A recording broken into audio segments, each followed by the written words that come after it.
ସମସ୍ତଙ୍କୁ ପ୍ରଭୁ ଯୀଶୁଖ୍ରୀଷ୍ଟଙ୍କ ଅତି ମଧୁର ନାମରେ ପ୍ରେଜ୍ ଦ ଲର୍ଡ। ମୁଁ ଆଶା କରେ ପ୍ରିୟ ବନ୍ଧୁଗଣ ଆପଣମାନେ ସମସ୍ତେ କୁଶଳରେ ଅଛନ୍ତି। ଆସନ୍ତୁ ପ୍ରିୟ ବନ୍ଧୁଗଣ, ଆଜି ଆମେ ଏକ ବିଷୟ ନେଇ ଆଲୋଚନା କରିବା। ତାହା ହେଉଛି ଆମ୍ଭେମାନେ କାହିଁକି ଅଧିକ ଚିନ୍ତା କରିଥାଉ। ଏ ସମ୍ବନ୍ଧରେ ଅଳ୍ପ ସମୟ ଆମେ ପବିତ୍ର ଶାସ୍ତ୍ର ବାଇବଲରୁ ଆମେ ଧ୍ୟାନ କରିବା। ଏହି ଧରାପୃଷ୍ଠରେ ଯେତେବେଳେ ଆମେ ଦେଖୁ ଅନେକ ଚିନ୍ତା ଆମେ ଦେଖିବାକୁ ପାଇଥାଉ। କେହି ତ ନିଜ ପାଇଁ ଚିନ୍ତା, କେହି ତ ପରିବାର ପାଇଁ ଚିନ୍ତା, କେହି ତ ନିଜର ଛୁଆମାନଙ୍କ ପାଇଁ ଚିନ୍ତା, କେହି ତ ଦେଶ ପାଇଁ ଚିନ୍ତା, କେହି ତ ନିଜ ଗାଁ ପାଇଁ ଚିନ୍ତା, କେହି ତ ନିଜର ମଣ୍ଡଳୀ ପାଇଁ ଚିନ୍ତା, କେହି ତ ପାଠ ପଢ଼ିବା ପାଇଁ ଚିନ୍ତା, କେହି ତ ଚାକିରି କରିବା ପାଇଁ ଚିନ୍ତା। ଏହି ପ୍ରକାର ଅନେକ ଚିନ୍ତା ମନୁଷ୍ୟ ଜୀବନରେ ଘେରି ରହିଅଛି। ଏବଂ କେହି ତ ଘର ତିଆରି କରିବାରେ ଚିନ୍ତା, କେହି ତ ନିଜର ଧନ ବିଷୟରେ ଚିନ୍ତା। ଏହି ସମସ୍ତ ଚିନ୍ତା ମନୁଷ୍ୟକୁ ବାନ୍ଧି ତାହାଙ୍କୁ ପତନ ଆଡ଼କୁ ନେଇଯାଇଥାଏ। ଏଣୁ ମୁଁ ଆପଣମାନଙ୍କୁ କହି ରଖିବା ପାଇଁ ଚାହେଁ ପ୍ରିୟ ବନ୍ଧୁଗଣ, ଆମ୍ଭେମାନେ ଏହି ସମସ୍ତ ଚିନ୍ତାରୁ କି ପ୍ରକାର ମୁକ୍ତି ହେବା ଏବଂ କାହିଁକି ଆମେମାନେ ଅଧିକ ଚିନ୍ତା କରିଥାଉ। ପ୍ରଥମ ବିଷୟଟି ହେଉଛି ପ୍ରଥମ ପିତର 5:7। ଏଠାରେ ପବିତ୍ର ଶାସ୍ତ୍ର ବାଇବଲ ଏହି ପ୍ରକାର କୁହେ, ତୁମ୍ଭେମାନେ ସମସ୍ତ ଚିନ୍ତାର ଭାର ତାହାଙ୍କ ଉପରେ ପକାଅ, କାରଣ ସେ ତୁମମାନଙ୍କ ନିମନ୍ତେ ଚିନ୍ତା କରନ୍ତି। ଆମମାନଙ୍କର ପ୍ରଭୁ ଯୀଶୁଖ୍ରୀଷ୍ଟ ଏହି ପ୍ରକାର କୁହନ୍ତି, ତୁମମାନଙ୍କର ସମସ୍ତ ଚିନ୍ତାର ଭାର ମୋ ଉପରେ ପକାଅ। ପ୍ରଥମ ବିଷୟ ହେଉଛି ପ୍ରିୟ ବନ୍ଧୁଗଣ, ଆମ୍ଭେମାନେ ଆମମାନଙ୍କର ସମସ୍ତ ଚିନ୍ତାର ଭାର ତାହାଙ୍କ ଉପରେ ପକାଉ ନଥିବା ହେତୁ ଆମେମାନେ ନିଜେ ନିଜେ ତାହା ଚିନ୍ତା କରି କରି ଆମମାନେ ଅନେକ ପଥ ହରା ହେଇଯାଉଛୁ। ଏଣୁ ମୁଁ ଆଜି ଆପଣମାନଙ୍କୁ କହିବା ପାଇଁ ଚାହେଁ, ଆପଣାର ସମସ୍ତ ଚିନ୍ତାର ଭାର ତାହାଙ୍କ ଉପରେ ପକାଇବା।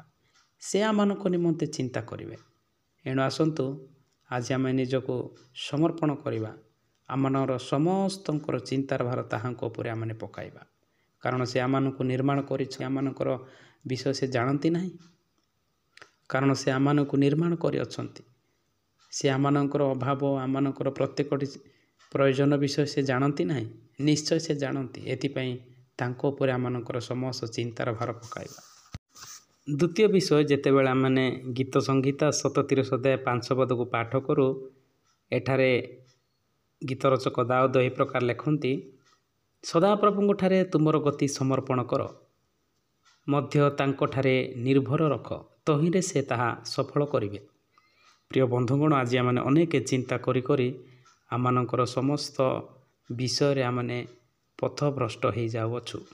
କାହିଁକି ନା ଆମମାନେ ଆପଣା ସୃଷ୍ଟିକର୍ତ୍ତା ସଦାପ୍ରଭୁଙ୍କଠାରେ ଆମମାନଙ୍କର ଗତି ସମର୍ପଣ କରୁନାହୁଁ।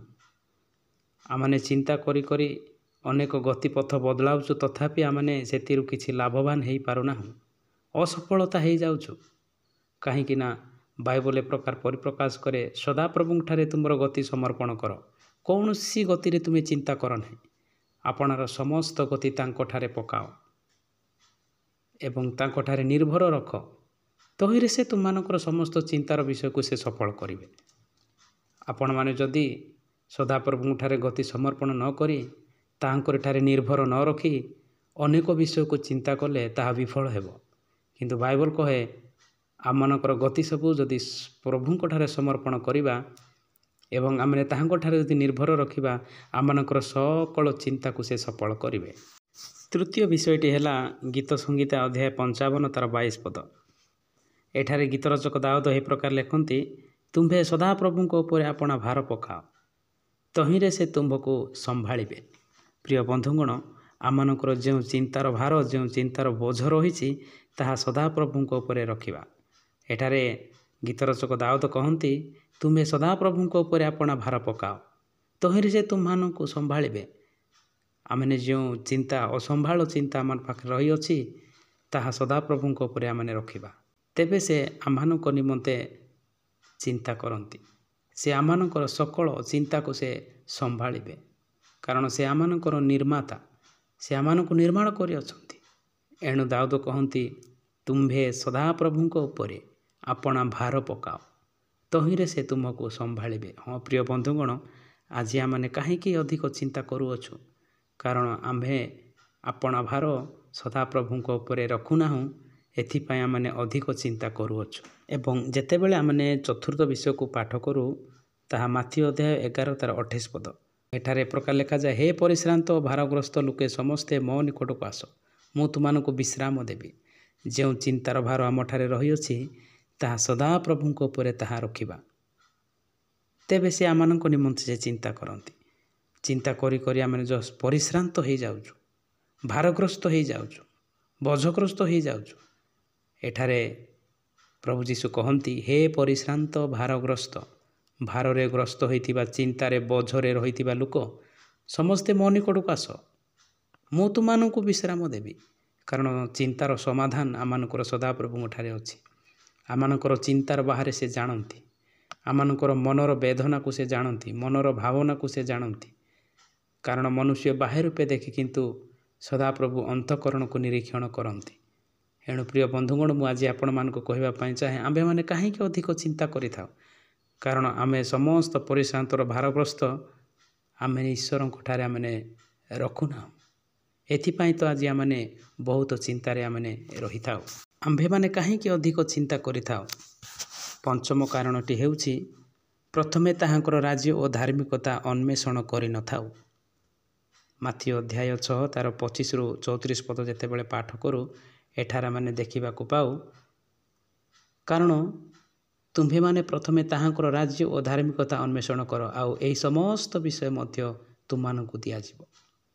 ବାସ୍ତବତାରେ ପ୍ରିୟ ବନ୍ଧୁଗଣ, ଆମମାନେ ନିଜ ଜୀବନରେ ପ୍ରଥମେ ତାହାଙ୍କର ରାଜ୍ୟକୁ ଅନ୍ୱେଷଣ କରୁନାହୁଁ।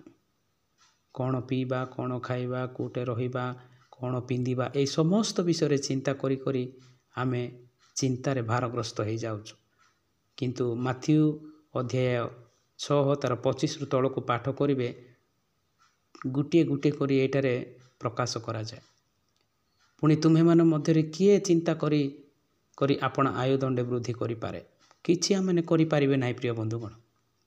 ଏଥିପାଇଁ ପ୍ରଥମେ ତାହାଙ୍କର ରାଜ୍ୟ ଓ ଧାର୍ମିକତା ଅନ୍ୱେଷଣ କରିବା। ଏଣୁ ଆସୁ ଆଜି ଏହି 5ଟି ବିଷୟ ଆମମାନଙ୍କର ଜୀବନରେ ଆମେ ରଖିବା। ପ୍ରଥମଟି ହେଉଛି, ଆପଣାର ସମସ୍ତ ଚିନ୍ତାର ଭାର ତାହାଙ୍କ ଉପରେ ପକାଇବା, ତେବେ ଆମ୍ଭେମାନେ ଚିନ୍ତିତ ହେବା ନାହିଁ। ଦ୍ୱିତୀୟ, ଆପଣାର ସମସ୍ତ ଗତି ତାଙ୍କଠାରେ ସମର୍ପଣ କରିବା। ତୃତୀୟ, ଆପଣାର ସମସ୍ତ ଭାର ତାହାଙ୍କ ଉପରେ ପକାଇବା। ଚତୁର୍ଥ, ଆମମାନଙ୍କର ସମସ୍ତ ପରିଶ୍ରାନ୍ତ ଭାରଗ୍ରସ୍ତକୁ ପ୍ରଭୁ ଯୀଶୁଙ୍କଠାରେ ପକାଇବା। ପଞ୍ଚମ, ପ୍ରଥମେ ତାହାଙ୍କ ରାଜ୍ୟକୁ ଓ ଧାର୍ମିକତା ଅନ୍ୱେଷଣ କରିବା। ତେବେ ପ୍ରିୟ ବନ୍ଧୁଗଣ, ଆମମାନଙ୍କଠାରେ ସମସ୍ତ ଚିନ୍ତାର ବୋଝ ଦୂର ହେବ ଏବଂ ଆମ୍ଭେମାନେ ଏହି ସମସ୍ତ ଚିନ୍ତାରୁ ମୁକ୍ତି ହୋଇପାରିବା। ଆମ୍ଭେମାନେ କାହିଁକି ଅଧିକ ଚିନ୍ତା କରିଥାଉ? କାରଣ ଏ ସମସ୍ତ ବିଷୟ ଆମମାନେ ଆପଣା ସୃଷ୍ଟିକର୍ତ୍ତାଙ୍କ ଉପରେ ରଖିନଥାଉ। ଏଥିପାଇଁ ଆମମାନେ ଅନେକ ଚିନ୍ତାରେ ଭାରଗ୍ରସ୍ତ ହୋଇଥାଉ। ଏଣୁ ଆସୁ ପ୍ରିୟ ବନ୍ଧୁଗଣ, ଆମମାନଙ୍କର ସକଳ ଚିନ୍ତା ତାହାଙ୍କ ଉପରେ ପକାଇବା ଏବଂ ଆମେ ଚିନ୍ତାର ମୁକ୍ତି ହୋଇ ଧାର୍ମିକତା ଅନ୍ୱେଷଣ କରି ତାହାଙ୍କ ରାଜ୍ୟ ମଧ୍ୟ ଦେଇ ପ୍ରବେଶ କରିବା। ଏହି ସମସ୍ତ ଆଲୋଚନା ମଧ୍ୟ ଦେଇ ପ୍ରଭୁ ଯୀଶୁଖ୍ରୀଷ୍ଟ ଆମମାନଙ୍କୁ ବାହୁଲ୍ୟ ରୂପେ ଆଶୀର୍ବାଦ କରନ୍ତୁ।